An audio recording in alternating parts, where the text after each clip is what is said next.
అనంతపురం జిల్లా ఉరవకొండ గిరిజన గురుకుల పాఠశాలలో ఏకలవ్య జయంతిని ఘనంగా నిర్వహించారు.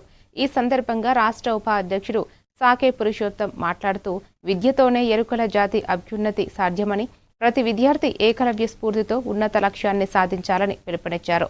కార్యక్రమంలో గురుకుల ప్రిన్సిపల్, ఉపాధ్యాయులు, విద్యార్థులు, ఎరుకల సంఘం నాయకులు పాల్గొని ఏకలవ్యునికి నివాళులు అర్పించారు. ఆయనకంటూ ఒక గుర్తింపు తీసుకుని వచ్చి ఈరోజు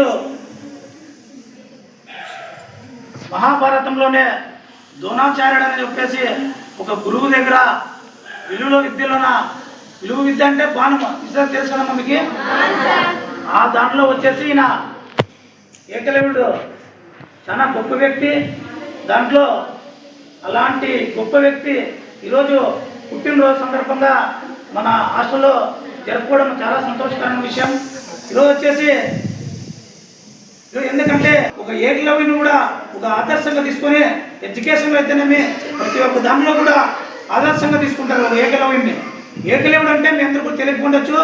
ఏకలవ్యుడు అంటే ఒక నిజాయితీ కుటుంబంలో జన్మించి ఈరోజు అలాంటి కుటుంబంలో జన్మించి ఈరోజు ఆయనకంటూ ఒక భారతంలోనే ఆయనకంటూ గుర్తింపు తీసుకుని వచ్చి, ఆ గుర్తింపు ఏ విధంగా వచ్చిందంటే ఆయనకి విలువ విద్యలోనే ఆయన నెంబర్ 1. ఈరోజు మన గురువులందరూ ఉన్నారు, మనకందరూ కూడా టీచర్స్ ఉన్నారు.